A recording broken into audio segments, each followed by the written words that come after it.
Hello everyone, my name's Finn and welcome to my journey towards a life closer to boat building and sailing. So the last couple of months I've been working hard to finish off the coach roof assembly. So I've got all the cabin side timbers bedded on and fastened to the boat, and all of the curved roof beams dry fitted, and everything's had a couple of coats of oil. But I'm going to put this stage of the build on hold and get back on with the transom of the boat before the weather really starts to turn and get cold again, as I've got a fair amount of epoxy in to be done, so I want to make sure all of that gets done before the temperature really drops. Alright, so today is the day. I'm going to get the fashion timber, the bottom board of the transom bedded onto the concrete of the hull. So I'm just going to remove all the bolts and take the timber off of the boat. That will then enable me to get to both the faces, as the concrete still needs quite a bit of a clean up. So I'm going with epoxy to bed the timber onto the boat, as I'm going to sheathe the whole timber for this piece that's below the deck level with epoxy and fiberglass, as I've got to use an epoxy fairing compound to fair in the underside where the concrete is unfair. So because I'm going to be using that, I'll then use an epoxy with fiberglass matting to coat the whole timber and really seal it off from any ingress of water. So it's time to take it down and get the areas cleaned up and ready for bedded onto the boat.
Right, so I've spent the last couple of days working on fairing the counterstern on the underside of where I fitted this bottom transom board.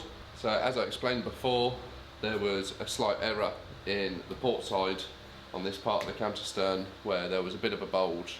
So in order to get this timber fitted nice and neat and to get the bottom face of the counterstern nice and true, I've had to work on scribing the inside of this timber to fit the concrete, and then once it's fitted and dried in place, to then work around filling out the unfair concrete using an epoxy mix with microlite fibres mixed in, which is just a really lightweight fairing compound that is nice and easy to sand, but it's still nice and strong. So far it's had about 3 layers and I'm pretty much all the way there.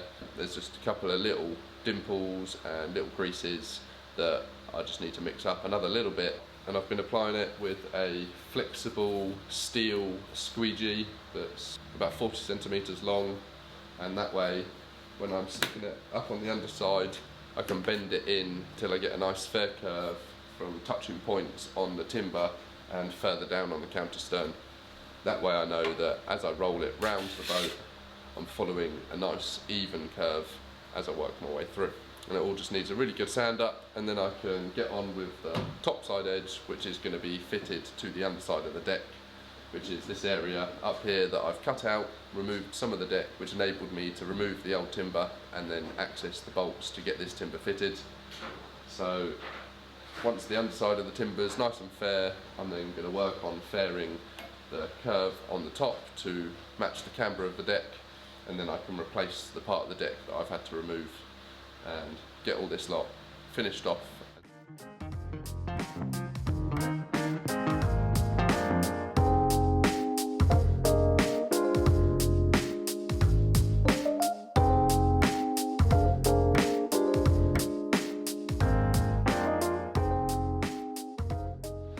Okay, so while I wait for the last of the fairing mix to set on the underside of the counterstern, it's time to start getting the top side of this transom board cut down to match the camber of the deck to allow me to then refit the deck boards.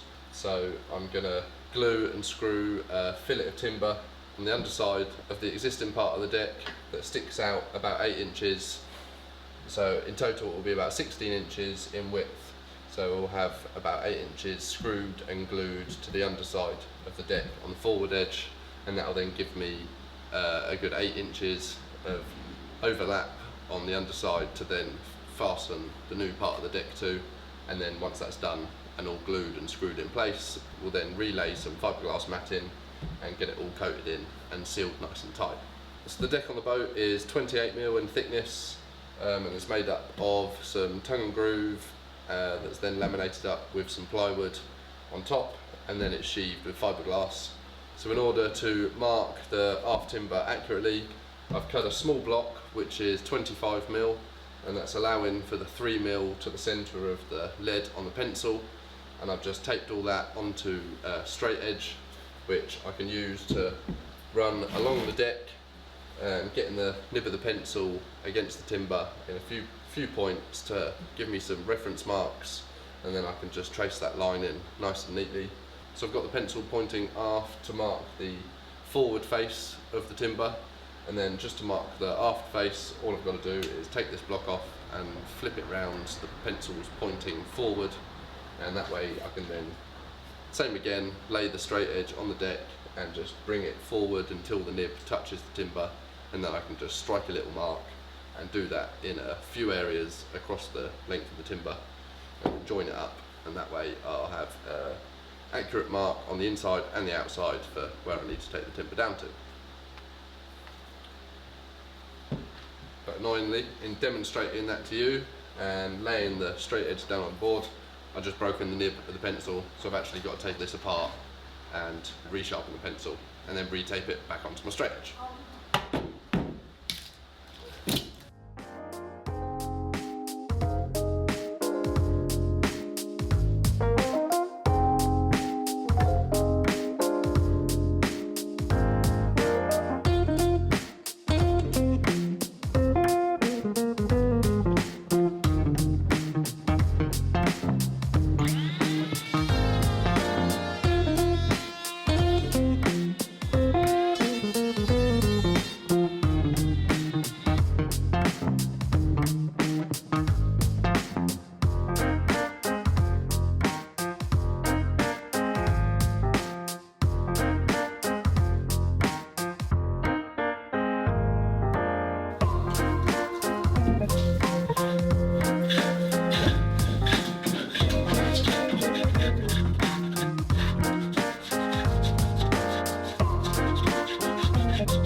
shaped the camber of the deck onto the top side of this bottom transom timber. The next job is to glue on a fillet of timber on the underside of the existing part of the deck to create the half lap joint for me to glue on the new part of the deck. So I'm making the half lap joint out of 2 layers of 12mm marine ply. That way it just enables me to match the camber of the deck. I can clamp the first piece up to this existing part and screw from underneath, and once the glue on that piece is set, I'll then laminate up the second piece of 12mm marine ply. Right, so I'll just key up the surface.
Okay, before I can relay the section of deck at the aft of the boat, I've now got to make and replace the 2 sections of rubbing strake or rubbing band off the aft couple of feet.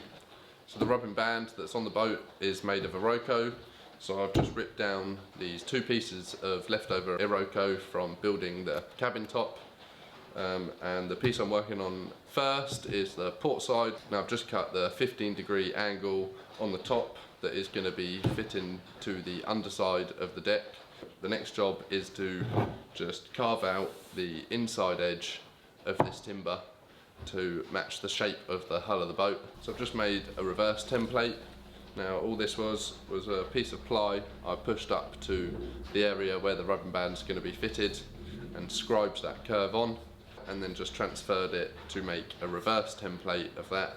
So when I carve out the back face of this timber, I can sit the template on the face and just use it as a reference to ensure that I'm getting the timber to the right shape. Now to carve out the back of the timber, I'm using one of these Galahad carving discs. Now these are just 4-inch carving discs that fit into an angle grinder, and they're just covered in lots of little spiky teeth. It's just a really efficient and quick way to remove some meat from the wood.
Okay, so I've got the first one shaped and fit in nice and neatly onto the top side of the hull of the boat. So I'm now going to just give the inside face a good sanding, just to smooth it all out, and then give it a coat of paint to seal the surface, as I'm going to be bedding the piece of the rubbing strake on with Sikaflex. Now Sikaflex actually prefers a painted surface to stick to. It doesn't adhere as well just to a raw timber face. So there's no harm in giving this a good couple of coats of paint just to seal the surface, and then I can apply the Sikaflex and get it bolted and screwed in place up on the boat.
Right, so I've just cut the piece of 12mm marine plywood that's going to be the first part of the deck section that I'm going to be relaying on the aft of the boat.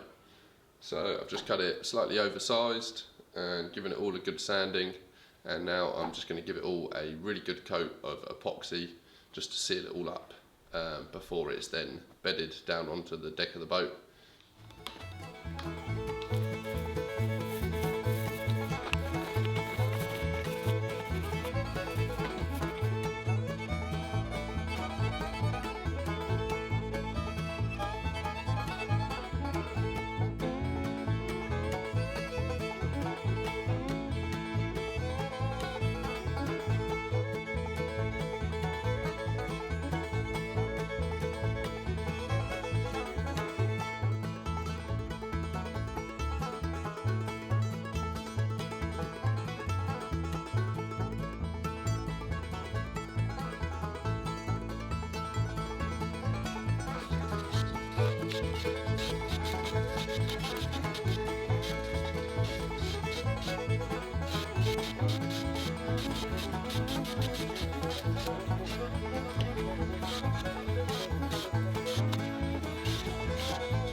So there we have it. This is one complete counterstern.